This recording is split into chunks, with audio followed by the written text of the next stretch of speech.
បាទជំរាបសួរអ្នកគ្រូសួស្តីឆ្នាំថ្មីហើយអ្នកគ្រូថ្ងៃនេះមានលបែងវិជាប្រៃអ្វីខ្លះដែលអ្នកគ្រូត្រូវនាំសិស្សលេងលបែងអីដែរចាលោកគ្រូថ្ងៃនេះខ្ញុំលេងមានការកម្មវិធីលេងលាក់កសាយហើយនឹង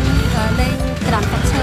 លេងអីគេលាក់កសាយហើយត្រាំទឹកឈើបាទអញ្ចឹងអ្នកគ្រូមានកលឹះអ្វីផ្សេងដើម្បីបង្កឲ្យបរិយាកាសដែលសិស្សចូលរួមនឹងសុបាយទេមានទេមានលោកគ្រូបាទអញ្ចឹងខ្ញុំនឹងរងចាំមើលណាអ្នកគ្រូអរគុណច្រើនហើយរីករាយឆ្នាំថ្មីឆ្នាំថ្មីទស្សនវិជ្ជាដ៏រីករាយនៃកម្មវិធីសង្ក្រាន្តសាលារៀន CIIS បរិយាកាសនៅក្នុងសាលារៀន CIIS ពេញមួយថ្ងៃនេះត្រូវបានគ្របដណ្ដប់ទៅដោយភាពស្រស់ស្រាយនិងស្នាមញញឹមក្នុងឱកាសអបអរសាទរពិធីបុណ្យចូលឆ្នាំថ្មីប្រពៃណីជាតិខ្មែរកម្មវិធីនេះបានប្រមូលផ្ដុំសិស្សានុសិស្សចាប់ពីកម្រិតមត្តេយ្យសិក្សារហូតដល់កម្រិតមធ្យមសិក្សាទាំងផ្នែកចំណេះដឹងទូទៅខ្មែរនិងផ្នែកចំណេះដឹងទូទៅភាសាអង់គ្លេសឲ្យមកជួបជុំគ្នាបង្កើតជាមហាគ្រួសារខ្មែរតែមួយភាពសប្បាយរីករាយនៃល្បែងប្រជាប្រិយខ្មែរនៅពេលព្រឹកនិងពេលរសៀលនៃសាលារៀន CIIS ទាំងមូលបានក្លាយជាទីលានកម្សាន្តដ៏រស់រវើករបស់សិស្សានុសិស្សគ្រប់កម្រិតបានចូលរួមលេងល្បែងប្រជាប្រិយខ្មែរយ៉ាងកុះករនិងសប្បាយរីករាយជាទីបំផុតសំឡេងហ៊ូកញ្ជ្រៀវបានបន្លឺឡើងនៅតាមទីធ្លាមួយការបោះអង្គញ់ចោលឈូងបង្ហាញពីភាពរហ័សរហួននិងការសហការគ្នាការលេងល្បែងទាញព្រ័ត្រដែលតម្រូវឲ្យមានកម្លាំងសាមគ្គីយ៉ាងស្អិតនិងរស់រវើកការលេងល្បែងលាក់កន្សែងបង្កើតបានជាបរិយាកាសសាយខកាយយ៉ាងក្រៃលែងសកម្មភាពទាំងនេះមិនត្រឹមតែផ្ដល់ភាពសប្បាយរីករាយប៉ុណ្ណោះទេប៉ុន្តែថែមទាំងជួយឲ្យសិស្សានុសិស្សបានយល់ដឹងនិងជួយថែរក្សាវប្បធម៌ដូនតាខ្មែរឲ្យនៅគង់វង្សជារៀងដរាបទៀតផង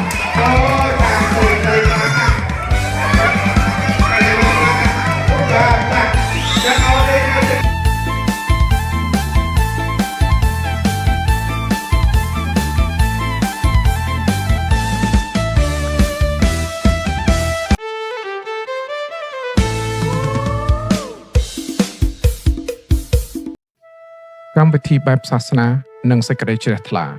លុះឈានមកដល់ម៉ោង 2 រសៀលកម្មវិធីបានបន្តទៅផ្នែកពិធីសាសនាវិញម្ដងលោកនាយកអឹមប្រុសនិងលោកស្រីនាយិកាផលស្រីណានបានរៀបចំពិធីនិមន្តព្រះសង្ឃសូត្រមន្តបាំងស្កូលដើម្បីឧទ្ទិសកុសលនិងសូមសេចក្តីសុខសួស្តីសម្រាប់ឆ្នាំថ្មីក្នុងឱកាសដ៏វិសេសវិសាលនេះលោកគ្រូអ្នកគ្រូទាំងអស់បានចូលរួមដោយទឹកចិត្តជ្រះថ្លាបង្ហាញពីជំនឿសាសនានិងសីលធម៌ដ៏ល្អប្រពៃក្នុងសង្គមខ្មែរ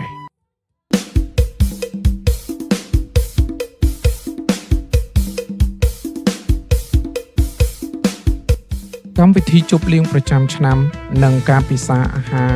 សាមគ្គីនៃគ្រួសារសាលារៀន CIIS នៅវេលាម៉ោង 4 ល្ងាចបរិយាកាសបានផ្លាស់ប្ដូរមកជាភាពស្និទ្ធស្នាលក្នុងកម្មវិធីជប់លៀងប្រចាំឆ្នាំនិងអបអរឆ្នាំថ្មីក្រោមអធិបតីភាពដ៏ខ្ពង់ខ្ពស់របស់លោកនាយកអឹមប្រុសនិងលោកស្រីនាយិកាផលស្រីណានអ្វីដែលជាចំណុចលេចធ្លោបំផុតនោះគឺស្មារតីសាមគ្គីភាពលោកគ្រូអ្នកគ្រូនិងបុគ្គលិកទាំងអស់បានរួមដៃគ្នាដោយផ្ទាល់ក្នុងការធ្វើម្ហូបអាហាររៀបចំតុបង្កាត់ភ្លើងនិងរៀបចំឆាកតន្ត្រីយ៉ាងសស្រាក់ស្រស់ស្រាំកម្មវិធីកាន់តែរំភើបជាមួយនឹងការចាប់ឆ្នោតផ្សងសំណាងដែលមានរង្វាន់យ៉ាងច្រើនសន្ធឹកសន្ធាប់តែជាការផ្ដល់ជូនយ៉ាងសប្បុរសពីសំណាក់លោកនាយកនិងលោកស្រីនាយិកាដើម្បីជាការលើកទឹកចិត្តដល់បុគ្គលិកទាំងអស់